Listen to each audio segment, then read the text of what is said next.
नमस्कार, शीतल की कहानियों में आपका स्वागत है। आज की कहानी है जैसी करनी वैसी भरनी। अम्मा, तुमसे कितनी बार कहा है कि मेरी किसी भी चीज़ को मत छुआ करो। चाय गिराकर मेरे सारे डॉक्यूमेंट्स खराब कर दिए। सुमित अपनी 75 वर्षीय दादी माँ शांति जी का हाथ पकड़कर उन्हें कमरे से बाहर की ओर घसीटते हुए कहने लगा। तभी सुमित की पत्नी सीमा बोली, अरे मैं तो तुम्हें कितनी बार कह चुकी हूँ कि अपनी अम्मा को वृद्धाश्रम छोड़ दो, लेकिन तुम हो कि मेरी बात सुनते ही नहीं। अरे सीमा, तुम जानती ही हो, कुछ ही दिनों में तुम माँ बनने वाली हो और तुम्हारी देखभाल के लिए कोई तो चाहिए। सीमा को मनाते हुए सुमित कहने लगा, अच्छा, यह संभालेंगे मेरे बच्चे को? तुमसे कितनी बार कहा है कि एक काम वाली बाई लगवा दो, लेकिन नहीं, तुम्हें तो पैसों की पड़ी रहती है।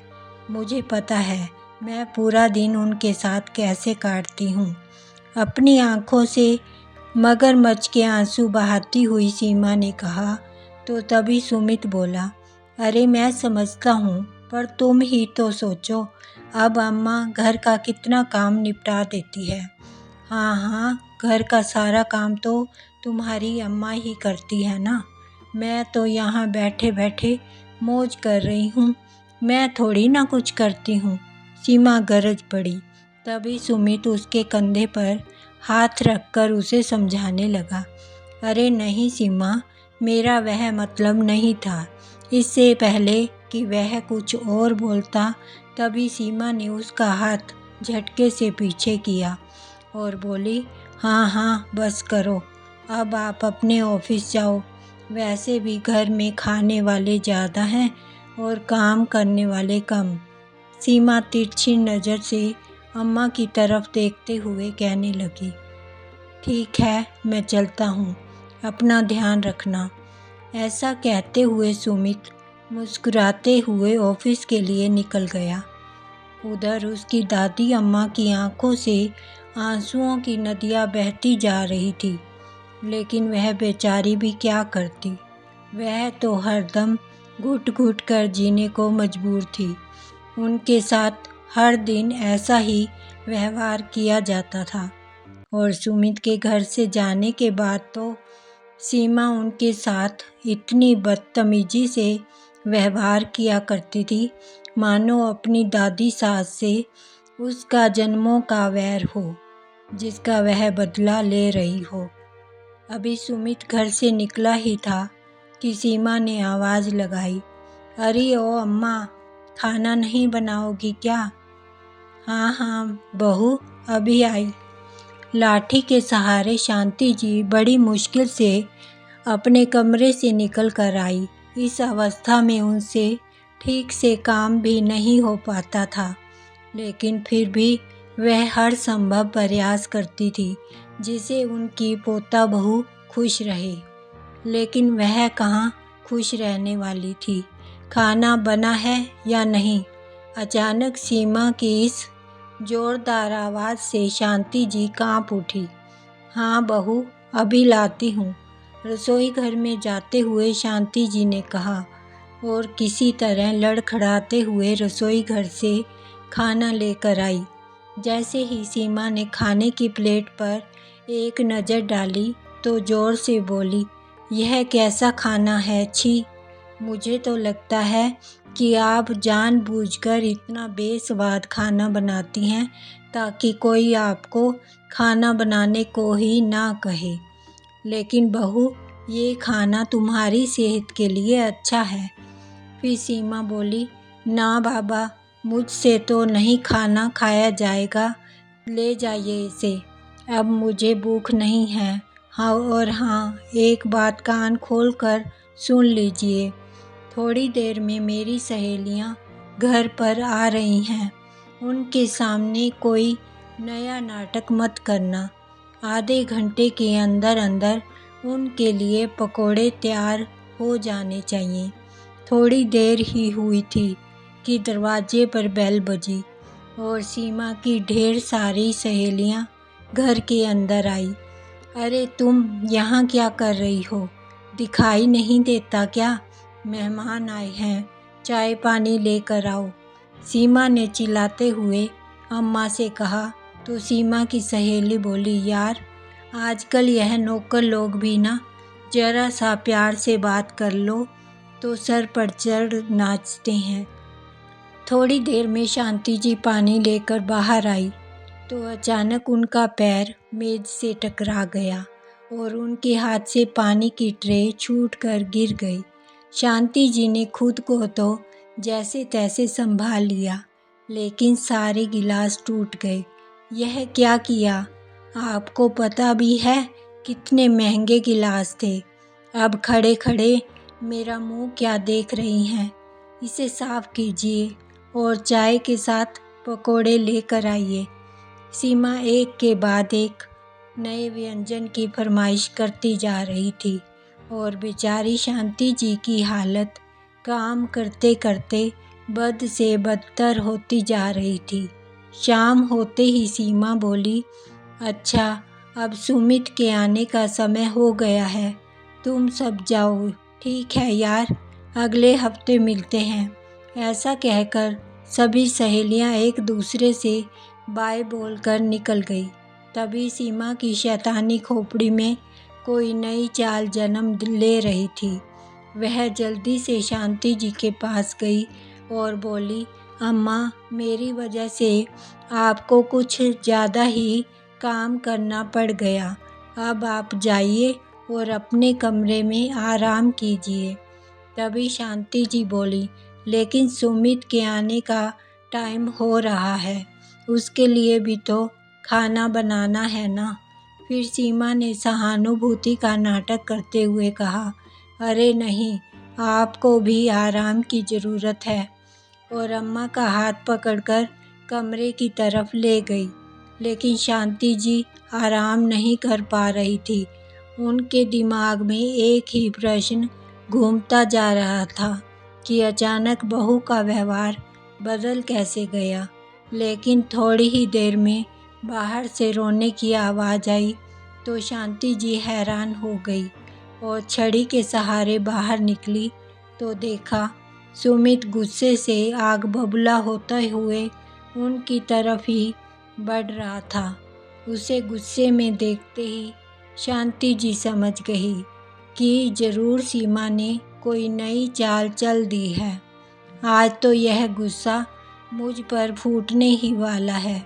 यह सोचकर जैसे ही शांति जी पीछे मुड़ने लगी तभी सुमित ने कहा, माँ यह आपने क्या किया? आपको मालूम है ना कि सीमा माँ बनने वाली है, फिर भी आपने सीमा का नहीं तो ना सही मेरे बच्चे के बारे में तो सोचा होता। लेकिन क्या हुआ बेटा? डरते हुए शांति जी बोली तो सुमित दोनों हाथों से उनके कंधों को झकझोरता हुआ बोला, क्या किया है? बोल तो ऐसे रही हैं जैसे कुछ मालूम ही नहीं। उसी समय सुमित सीमा का हाथ दिखाते हुए बोला, यह देखो सीमा के हाथ में कितनी चोट लग गई है। उसकी हालत जानते हुए भी आप सारा काम उसी से करवा रही हैं। शांति जी यह देखकर हैरान थी कि सीमा के हाथ में पट्टी बंधी हुई थी और आंखों से मोटे मोटे आंसू बह रहे थे और मन ही मन सीमा सोच रही थी, जब तक इस बुढ़िया को वृद्ध आश्रम ना भिजवा दूं तब तक मैं भी चैन से नहीं बैठने वाली। तभी शांति जी ने कहा, माफ़ करना बेटा, कमजोरी के कारण खड़ा होना भी मुश्किल हो रहा था, इसलिए अभी आराम करने गई थी। अरे वाह, आप आराम करने गई थी? जान तो नहीं निकल गई थी ना? अगर आपने दोबारा ऐसी लापरवाही की तो मुझसे बुरा कोई नहीं होगा। बोलते हुए सुमित पैर पटकते हुए अपने कमरे में चला गया। जब सीमा कमरे में आई तो सुमित कहने लगा, तुम तो समझदार हो ना सीमा, फिर इतनी बड़ी गलती कैसे कर सकती हो? अगर माँ ने तुमसे काम करने को कहा था तो तुम्हें नहीं करना चाहिए था। आज अगर हमारे बच्चे को कुछ हो जाता तो। अरे ऐसे कैसे कुछ हो जाता, अम्मा बुजुर्ग है, हमें तो उनकी बात माननी ही चाहिए। तभी सुमित उस पर प्यार लुटाता हुआ बोला, इसीलिए तो मुझे तुम इतनी अच्छी लगती हो। अब अम्मा दोबारा काम करने को कहे तो तुम्हें करने की ज़रूरत नहीं है, मैं आकर कर लूँगा। लेकिन तुम्हें भूख लगी होगी ना, हाथ मुंह धो लो, मैं खाना लगाती हूँ, सीमा ने कहा। तो सुमित बोला, अरे नहीं, तुम्हारे हाथ में पट्टी लगी है, अम्मा को बोल दो, वह खाना लगा देगी। ठीक है, मैं जाकर उनसे कहती हूँ। ऐसा बोलते हुए सीमा अम्मा के कमरे की तरफ बढ़ी और सोचने लगी, अम्मा पर तो मेरे नाटक का कोई असर ही नहीं पड़ा, जाने किस मिट्टी की बनी है। लेकिन मैं भी कम नहीं हूँ, इन्हें वृद्ध आश्रम भेजे बिना मुझे भी चैन नहीं आएगा। अम्मा आकर खाना लगा दो, बहुत भूख लगी है, दरवाजे से सीमा ने कहा। तो शांति जी बोली, ठीक है बहू, मैं आ रही हूँ। शांति जी के शरीर में काफ़ी दर्द हो रहा था, उनमें इतनी हिम्मत नहीं थी कि वह और काम कर सके, परंतु फिर भी जैसे तैसे रसोई घर में गई और खाना डालकर ले आई। जैसे ही सुमित ने खाने का एक निवाला खाया तो उसका गुस्सा 7वें आसमान पर पहुंच गया। यह कैसा खाना बनाया है अम्मा, थू थू। सुमित की यह बात सुनकर शांति जी स्तब्ध रह गई। उन्होंने खाना चख कर देखा तो रोटी और चावल में कंकड़ पड़े हुए थे और सब्जी में मिर्च ही मिर्च थी। शांति जी कुछ समझ नहीं पा रही थी, क्योंकि उन्होंने स्वयं अपने हाथों से खाना बनाया था। एक और सीमा की रहस्यमयी चुप्पी उनके मन में हजारों सवाल पैदा कर रही थी, और दूसरी ओर सुमित के विस्फोटक क्रोध से वह बहुत ज़्यादा घबरा गई थी। तभी कंपकपाती आवाज़ में बोली, बेटा मैंने तो खाना। उसी समय शांति जी की बात को काटते हुए सुमित बोला, बस अम्मा, बहुत हुआ, आपसे तो कोई उम्मीद रखना ही बेकार है। चलो सीमा, हम बाहर जाकर खाना खा लेते हैं। इतना कहते हुए सुमित ने सीमा का हाथ पकड़ा और बाहर निकल गया। सुमित और सीमा होटल में चले गए और पेट भरकर स्वादिष्ट खाना खाया। सीमा आज मन ही मन बहुत खुश थी, होती भी क्यों ना। आज उसके कारण शांति जी को इतनी डांट जो पड़ी थी। अम्मा आंसू पोंछती हुई अपने कमरे में चली गई। उनका हृदय अंदर ही अंदर कसक रहा था। सुमित और सीमा की जब पेट पूजा खत्म हुई और जैसे ही वह घर के लिए निकलने लगे, तभी सुमित ने कहा, अरे सुनो, मैं सोच रहा था कि घर पर खाने को तो कुछ बना नहीं है, अम्मा के लिए कुछ ले चलते हैं। अरे पागल हो क्या आप, अम्मा क्या यह खाना खाएगी? उनकी उम्र हो चली है, तेल मसाले का खाना खाएंगी तो उनकी तबीयत खराब हो जाएगी। लेकिन सीमा, अम्मा को भूख लगी होगी, सुमित ने कहा। तो सीमा बोली, अरे घर में कुछ पकाकर खा लेगी, तुम चिंता मत करो। सीमा की बात सुनकर सुमित बोला, अच्छा ठीक है मेरी माँ, अब चलो घर। ऐसा कहते हुए सुमित सीमा के साथ होटल से बाहर आ गया।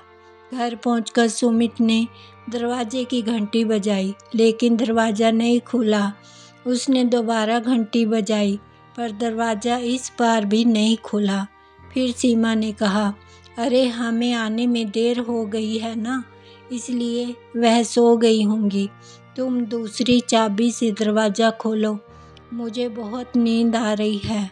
सुमित ने अपनी जेब से चाबी निकाली और दरवाज़ा खोलकर वे दोनों अंदर आ गए और कमरे में सोने के लिए चले गए। थोड़ी देर बाद जब शांति जी की नींद खुली तो अपने कमरे से बाहर निकली। सुमित और सीमा अब तक आए नहीं, यह सोचते हुए वह उनके कमरे की तरफ बढ़ी और वहां पहुंचने के बाद उन्हें पता चला कि वे दोनों तो घर पर आ चुके हैं।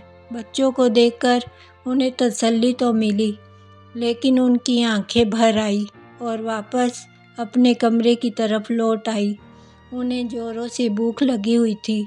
सोचने लगी, जब सुमित छोटा था और बिना खाना खाए सोने लगता था तो मैं कैसे उसे यह कहकर खाने के लिए मना लेती थी कि भूखे पेट सोने वाले ताकतवर नहीं बनते। कैसे भी करके उसे मना लेती थी, लेकिन बगैर खाना खाए सोने नहीं देती थी। और यहाँ मैं खाना खाऊं या ना खाऊं, किसी को परवाह नहीं है। रुके हुए आंसू पुण्य कोरों से बह निकले। ऐसा सोचती हुई वो सोने की कोशिश करने लगी, लेकिन भूख के मारे कमबख्त नींद भी नहीं आ रही थी। कुछ देर बाद पक्षियों की चहचहाट होने लगी तो सीमा अंगड़ाई लेते हुए अपने कमरे से बाहर निकली, लेकिन अम्मा उसे कहीं दिखाई नहीं दे रही थी। रसोई घर में देखा तो अम्मा वहाँ भी नहीं थी। फिर जाकर उनके कमरे में देखा तो अम्मा अभी तक सो रही थी। सीमा को तो जैसे एक और मौका मिल गया। उसने चारों तरफ कचरा फेंका और झाड़ू उठाकर सुमित के आने का इंतजार करने लगी। जैसे ही उसे पता चला कि सुमित उठ चुका है और बाहर आ रहा है, वैसे ही उसने झाड़ू लगाना शुरू कर दिया। लेकिन नींद के कारण सुमित का ध्यान उसकी ओर नहीं गया। उसी समय सीमा ने कराहना शुरू कर दिया, हे भगवान, मेरी तो कमर दर्द हो गई झाड़ू लगाते लगाते। तभी सुमित का ध्यान उसकी ओर गया और हैरानी से पूछने लगा, तुम झाड़ू क्यों लगा रही हो? अम्मा कहाँ है? अरे सुमित, आप अम्मा से कुछ मत कहना, वह तो अपने कमरे में सो रही है। क्या इतनी देर तक अम्मा सो रही है? हाँ सुमित, उन्हें सोने दो। वैसे भी मैं तो इस घर की नौकरानी हूँ, वह काम नहीं करेगी तो मुझे तो करना ही पड़ेगा। अरे नहीं सीमा, कैसी बातें कर रही हो, तुम बैठो। ऐसा कहते हुए सुमित अम्मा के कमरे की तरफ बढ़ा और ज़ोर ज़ोर से चिल्लाना शुरू कर दिया, अम्मा कहाँ हैं आप? तभी शांति जी हड़बड़ाती हुई नींद से जाग गई। अम्मा, आपको कितनी बार कहा है कि ऐसी हालत में सीमा का ध्यान रखा करो, और यह देखो आप सो रहे हैं और सीमा झाड़ू लगा रही है। अगर आप उसका ध्यान नहीं रख सकती तो आपका इस घर में रहने का क्या फ़ायदा? ऐसा कहते हुए सुमित ने सीमा के हाथ से झाड़ू ली और नीचे फेंक दी। सीमा को भूख लगी होगी और मैं भी ऑफिस के लिए तैयार हो रहा हूँ, जल्दी से खाना बना दो, और हाँ, कल रात जैसा खाना मत बनाना। इतना कहकर सुमित अपने कमरे में चला गया और शांति जी उसे देखती ही रह गई। समय अपनी चाल से चलता जा रहा था। दिन ब दिन सीमा के नखरे और उसका नाटक बढ़ता जा रहा था। अब सीमा का 9वां महीना चल रहा था। उसे तेजी से सीढ़ियाँ चढ़ते देख अम्मा ने कहा, बहू, यह वक्त बहुत संभाल कर रहने का है। तुम ज़्यादा सीढ़ियाँ मत चढ़ा करो और आराम से चला करो, नहीं तो बच्चे पर असर होगा। अम्मा, आप मेरे लिए अच्छा नहीं बोल सकती तो कम से कम मेरे बच्चे के लिए तो बुरा मत सोचो। मेरे सिर में बहुत दर्द हो रहा है। अदरक वाली चाय बनाकर ले आओ और साथ में थोड़े पकोड़े भी बना देना। शांति जी चुपचाप उसकी बात सुनकर कोई जवाब दिए बिना उसकी फरमाइश पूरी करने में जुट गई। थोड़ी ही देर में सीमा के चिल्लाने की आवाज़ आई। इधर पकोड़े बनाती शांति जी के कानों में जब उसकी आवाज़ पड़ी तो वह गैस बंद करके उसके पास गई। क्या हुआ बेटा? अम्मा बचा लो, मुझे बहुत दर्द हो रहा है। सीमा दर्द से झटपटा रही थी। बेटा, मैं अभी सुमित को फ़ोन लगाती हूँ। ऐसा कहते हुए शांति जी टेबल पर रखे फ़ोन को उठाकर सुमित का नंबर मिलाने लगी। लेकिन सुमित ने फ़ोन नहीं उठाया, यह सोचकर कि यह अम्मा ही होगी जो बिना मतलब के फ़ोन करके मुझे परेशान करती रहती है। परेशान होकर उन्होंने दोबारा फ़ोन लगाया, लेकिन सुमित ने फ़ोन नहीं उठाया। एक बार और करके देखती हूँ, बुदबुदाते हुए शांति जी ने फिर फ़ोन लगाया। तभी सुमित ने फ़ोन उठाकर कहा, अम्मा मैं ऑफ़िस में बिज़ी रहता हूँ, समझती क्यों नहीं? सुमित बेटा, वह सीमा। क्या सीमा? सीमा के अलावा आपको कुछ मिलता है या नहीं? अब दोबारा मुझे फ़ोन मत करिएगा। ऐसा कहते हुए सुमित जैसे ही फ़ोन रखने लगा, तभी शांति जी बोली, बेटा सीमा को बहुत दर्द हो रहा है, उसे जल्द से जल्द अस्पताल लेकर जाना होगा। इतनी बात सुनते ही सुमित घबराते हुए बोला, अम्मा मैं 5 मिनट में आता हूँ। थोड़ी ही देर में सुमित घर पहुँचा। सुमित ने पकड़कर सीमा को गाड़ी में बिठाया। तभी शांति जी भी उसे हिम्मत देते हुए उसके साथ गाड़ी में बैठ गई। थोड़ी देर में वह लोग अस्पताल पहुँच गए। तब शांति जी बोली, भगवान अब जल्दी से मुझे मेरे बच्चे का मुखड़ा दिखा दे, बस सब कुशल मंगल हो जाए। ऐसा सोचते हुए वह हाथ जोड़कर भगवान से प्रार्थना करने लगी। थोड़ी ही देर में डॉक्टर बाहर निकले तो सुमित घबराते हुए उठा। मुबारक हो, आपका बेटा हुआ है, डॉक्टर ने बधाई देते हुए कहा। तो सुमित और अम्मा की आंखों में तो खुशी की लहर दौड़ पड़ी। जब सीमा और बच्चे को कमरे में लेकर आया गया तो शांति जी अपने परपोते को देखकर फूली ना समाई। जैसे ही शांति जी उसे अपनी गोद में लेने लगी, उसी समय सुमित ने अपने बच्चे को गोद में उठा लिया और कहने लगा, क्या अम्मा आपके हाथ गंदे हैं, आप ऐसे कैसे उसे उठा सकती हैं? कोई इन्फेक्शन हो गया तो? यह सुनते ही शांति जी का कलेजा छलनी हो गया। आज एक माँ के दिल को सबसे ज़्यादा चोट पहुँची थी। जिस बच्चे के इंतज़ार में वह आज तक सीमा के व्यवहार को भी सहन करती आई थी, आज उस बच्चे को उन्होंने छूने तक नहीं दिया था। धीरे धीरे दिन बीतने लगे। बच्चों को घर में आए 1 महीना बीत चुका था, लेकिन अभी तक शांति जी को उसे गोद में लेने का सुख नहीं मिला था। माँ सुनो, कल घर में पूजा है, बच्चे का नामकरण करना है, सारी तैयारी समय से कर देना। सुमित ने अम्मा पर हक जताते हुए कहा, ठीक है बेटा, मैं कर दूंगी, अम्मा ने मुस्कुराते हुए कहा। उसी समय सीमा ने आवाज़ लगाई तो जैसे ही सुमित कमरे में गया तो सीमा ने कहा, अरे मैं पूछती हूँ, तुम्हें हमारे बच्चे की कोई फिक्र है भी या नहीं? कितनी बार मैंने तुम्हें कहा है कि अम्मा को वृद्धाश्रम छोड़ आओ, लेकिन तुम हो कि मेरी एक बात भी नहीं सुनते। लेकिन हुआ क्या है? अरे तुम्हारी अम्मा बार बार मेरे बच्चे को छूने का बहाना ढूंढती रहती है। कल को अगर मेरे बच्चे को कुछ हो गया तो मैं तुम्हें कभी माफ़ नहीं करूँगी। अरे बाबा, वह तो मुझे तुम्हारी चिंता थी। अब देखो, घर का काम तो अम्मा कर ही देती है ना। अगर वह चली जाती तो सारा काम तुम्हें करना पड़ता। अब बच्चा 1 महीने का हो गया है तो कल पूजा के बाद मैं खुद ही उन्हें वृद्धाश्रम छोड़ आऊँगा। कल क्यों, आज क्यों नहीं? अरे तुम समझती नहीं हो, कल जब लोग आएंगे तो माँ के बारे में पूछेंगे, इसलिए कल की पूजा जब खत्म हो जाएगी तो मैं उन्हें वृद्धाश्रम छोड़ आऊँगा। अगले दिन सुबह सुबह शांति जी पूजा की तैयारी करने लगी, लेकिन उन्हें इस बात का बिल्कुल भी अंदाज़ा नहीं था कि आज उनका इस घर में आखिरी दिन है। सीमा के मायके वाले भी आ गए और पंडित जी भी।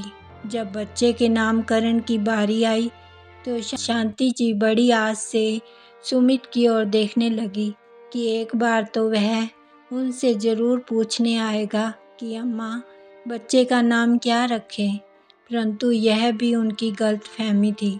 बच्चे का नामकरण उनसे पूछे बगैर ही हो चुका था।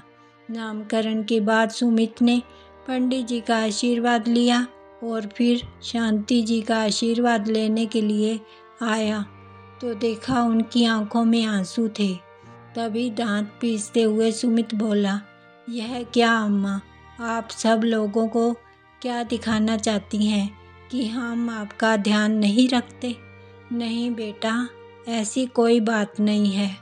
तभी सीमा ने कहा, मैंने तो पहले ही कहा था कि इन्हें वृद्धाश्रम छोड़ाओ।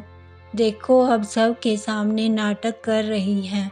शाम होते ही सुमित अम्मा के पास गया और बोला, अम्मा आपको कहीं लेकर जाना है, चलिए। शांति जी आश्चर्य से बोली, पर बेटा कहाँ जाना है? आपसे जितना कहा गया है उतना करो।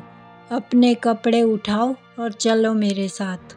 यह सुनते ही शांति जी का कलेजा फटने लगा। थोड़ी ही देर में सीमा ने उनका बैग पैक कर दिया और उनके हाथ में थमा दिया। शांति जी भी समझ चुकी थी कि सुमित और सीमा के मन में क्या चल रहा है। वह बिना सवाल किए चुपचाप बाहर खड़ी गाड़ी में बैठ गई और आश्रम के लिए निकलते हुए भगवान से दुआ कर रही थी कि जो दिन आज उन्हें देखना पड़ रहा है उनके बच्चों को ना देखना पड़े। थोड़ी ही देर में वे लोग वृद्धाश्रम पहुंच गए। जैसे ही शांति जी ने वृद्धाश्रम की ओर देखा, वह अंदर से बुरी तरह टूट गई।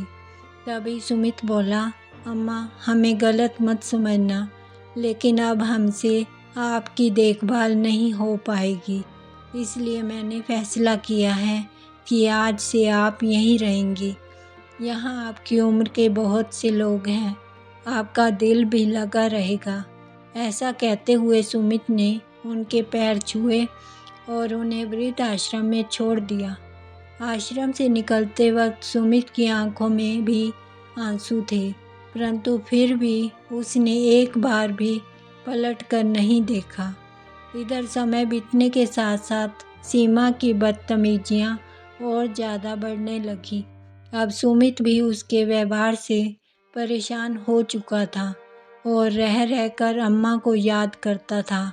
एक दिन उसने मन ही मन ठान लिया कि वह वृद्धाश्रम से अम्मा को वापस लेकर आएगा और सीमा को बताए बिना वृद्धाश्रम की ओर चल पड़ा। परंतु जैसे ही वृद्धाश्रम में पहुंचा और अपनी दादी माँ को ढूंढने लगा तो एक बुजुर्ग व्यक्ति आए और पूछने लगे, बेटा किसे ढूंढ रहे हो? बाबा, मेरी दादी माँ शांति देवी। सुमित ने रोते हुए कहा तो उस वृद्ध व्यक्ति ने कहा, बेटा तुमने आने में बहुत देर कर दी। क्या मतलब? सुमित ने पूछा। तो वृद्ध व्यक्ति ने कहा, अब वह इस दुनिया में नहीं रही बेटा। यह सुनकर सुमित की आंखें फटी की फटी रह गई। बेटा, जब तुम उन्हें यहाँ छोड़कर गए थे तो बेचारी बहुत रोई थी, बहुत याद करती थी तुम लोगों को। यहाँ आने के एक हफ्ते बाद ही उनका निधन हो गया था। उनकी केवल एक ही आखिरी इच्छा थी, अपने परपोते को गोद में लेने की। ऐसा कहते हुए वह वृद्ध व्यक्ति भी रो पड़े। ये लो बेटा, यह स्वेटर उन्होंने अपने हाथों से अपने परपोते के लिए तैयार की थी। सुमित के हाथों में वह स्वेटर देते हुए वृद्ध व्यक्ति वहाँ से चले गए। अम्मा मुझे माफ़ कर दो। अम्मा एक बार मेरे सिर पर हाथ फेर दो। वापस आ जाओ अम्मा। उसे स्वेटर को चूमते हुए सुमित रोते हुए बोला। आज सुमित को अपनी गलती का एहसास हो चुका था, परंतु अब बहुत देर हो चुकी थी। वह अपने जीवन का सबसे बड़ा पाप कर चुका था, जिसका प्रायश्चित भी शायद नहीं था। टूटे दिल के साथ सुमित वृद्धाश्रम से बाहर निकलकर एक पार्क में जाकर बैठ गया। थोड़ी ही देर बाद एक उम्रदराज व्यक्ति उसके पास आए और बगल में बैठ गए। अरे सुमित बेटा, तुम यहाँ? अरे बाबा आप, नमस्ते। और बताओ बेटा, तुम्हारी अम्मा कैसी है? अम्मा तो अब नहीं रही, सुमित ने रोते हुए कहा।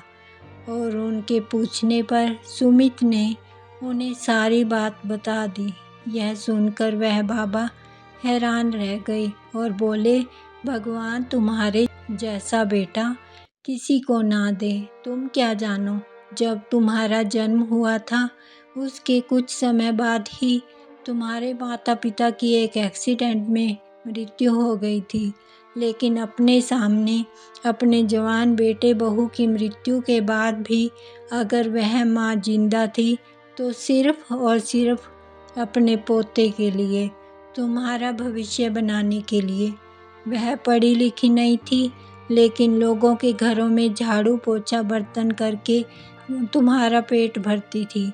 ना जाने कितनी ही रातें उन्होंने भूखे रहकर गुजार दी, लेकिन तुम्हें कभी भूखा पेट नहीं रहने दिया।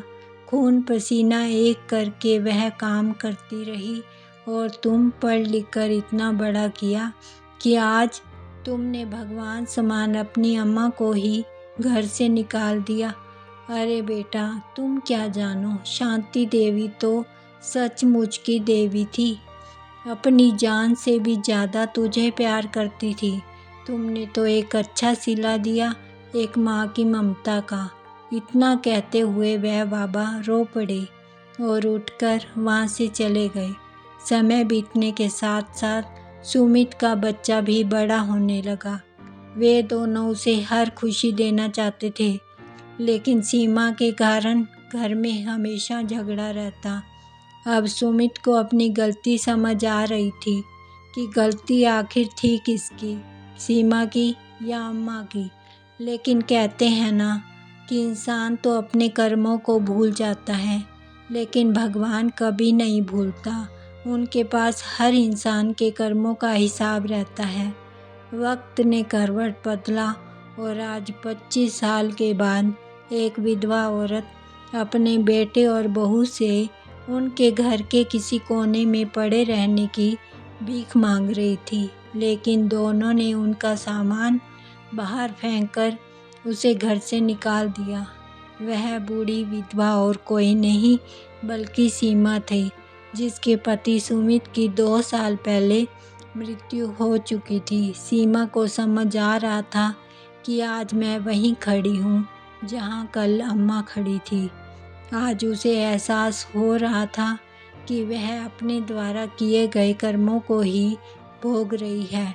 आसमान की तरफ मुँह करके वह चिल्लाने लगी और माफ़ी मांगने लगी, अम्मा मुझे माफ़ कर दीजिए, अम्मा मुझे माफ़ कर दीजिए। लेकिन उसकी ही आवाज़ गूंज गूंज कर वापस उसके कानों में आने लगी और उसे सुनाई देने लगा, जैसी करनी वैसी भरनी। आपको यह कहानी कैसी लगी प्लीज़ लाइक करें, कमेंट करें और सब्सक्राइब करना मत भूलें। धन्यवाद।